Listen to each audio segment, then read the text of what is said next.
Agora é o meu. Vamos lá. O meu também é do Human DX. O meu é um homem de 89 anos com dor no braço e fadiga. Pela Então idade não deve ser o que eu pensei.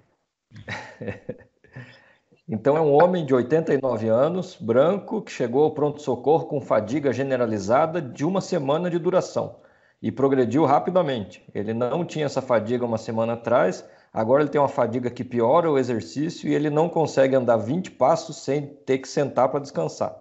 E junto com a fadiga também ele tem tonturas. Também há uma semana, mais ou menos ao mesmo tempo que o início do quadro de fadiga, ele notou uma dor em braço esquerdo de início súbito quando ele foi levantar uma caixa. E aí na hora ele notou que começou a ficar roxo no local. Nega tosse, sibilo, dor torácica, ortopneia, palpitação, nega perda de peso, febre ou sudorese noturna. Ele usava clopidogrel porque tem uma história de doença arterial coronariana, mas parou faz 6 meses e agora não está usando medicação nenhuma. Fabrício, o que você pensou aí, meu amigo?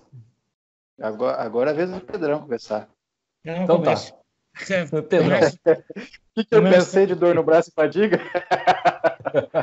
Não, pera, deixa eu falar primeiro. Não, na verdade, se um camarada começa com uma dor aguda e tem fadiga de não poder andar, e apareceu uma coisa, uma mancha roxeada, eu continuo achando que esse camarada pode ter uma anemia importante,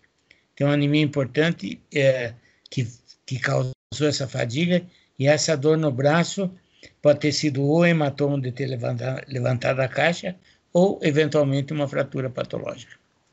Por causa da idade e eventualmente a possibilidade de câncer, ou o que eu estou pensando mais é o mieloma múltiplo.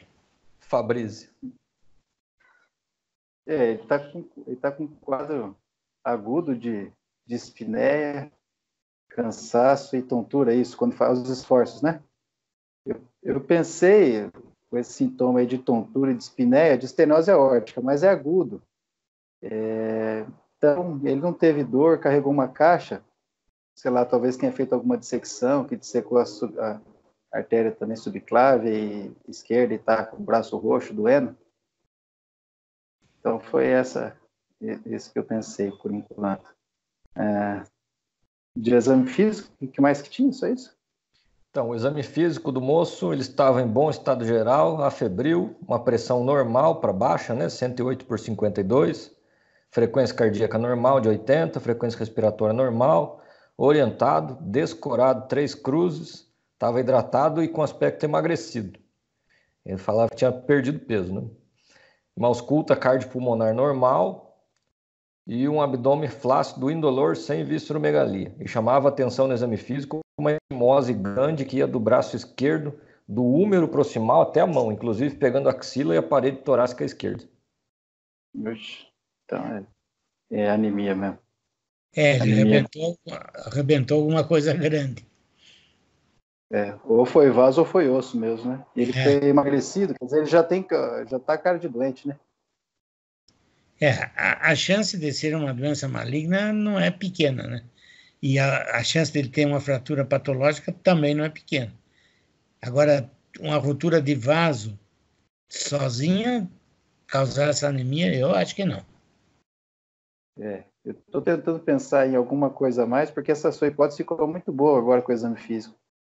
Então, eu estou falando que eu estou pensando em outro diagnóstico para não cair no viés de autoridade e fazer fechamento prematuro. Porque essa hipótese ficou muito boa e é o Dr. Pedro falando. Então, é bom pensar em outras coisas. Mas está difícil, essa daí ficou boa. Fez o esforço, fraturou, rompeu, sangrou um monte. E já era um cara doente, emagrecido. Então, assim, eu acho que o Fabrício fez uma coisa muito boa aí, que foi fazer um bom resumo do caso. Então, ele começou fazendo isso. É um homem idoso, bastante idoso, com quase 90 anos, com quadro agudo de dispneia e tontura aos esforços, descorado ao exame físico, com esse hematoma extenso em membro superior esquerdo. Então, acho que as hipóteses a serem levantadas são mais ou menos essas aí que vocês falaram. Ou um cidadão que teve uma fratura e aí fez um hematoma por fratura extenso, ou rompeu um vaso, ou eventualmente tem um distúrbio hematológico, né, de coagulação, que pode ter sangrado também de uma maneira tão extensa, que é um hematoma grande, pegava praticamente todo o membro superior esquerdo, inclusive parede torácica esquerda. Teria que ver, radiografar esse braço, ver se também se não tem plaquetopenia ou distúrbio de coagulação associado, né? Então vamos lá.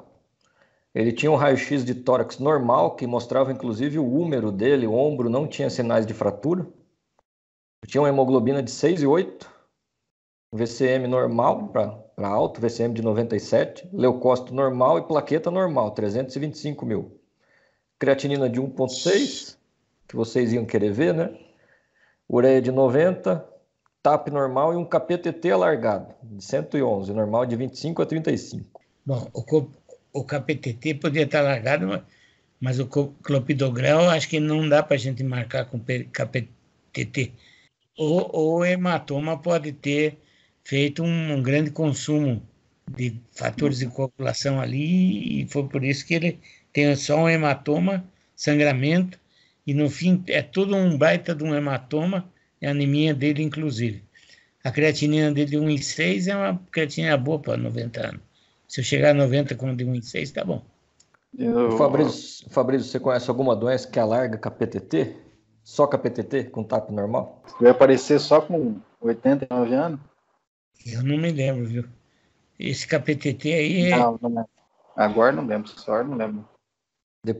Vou ajudar vocês então. Depois que viram esse KPTT alargado aqui, fizeram um outro teste que é misturar o plasma do paciente com plasma de gente normal para ver se normaliza o KPTT.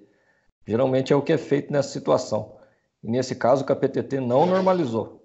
Significa que ele não tinha nenhum fator de coagulação no sangue dos outros que melhorasse o dele. Então ele deve ter tomado uma porcaria aí.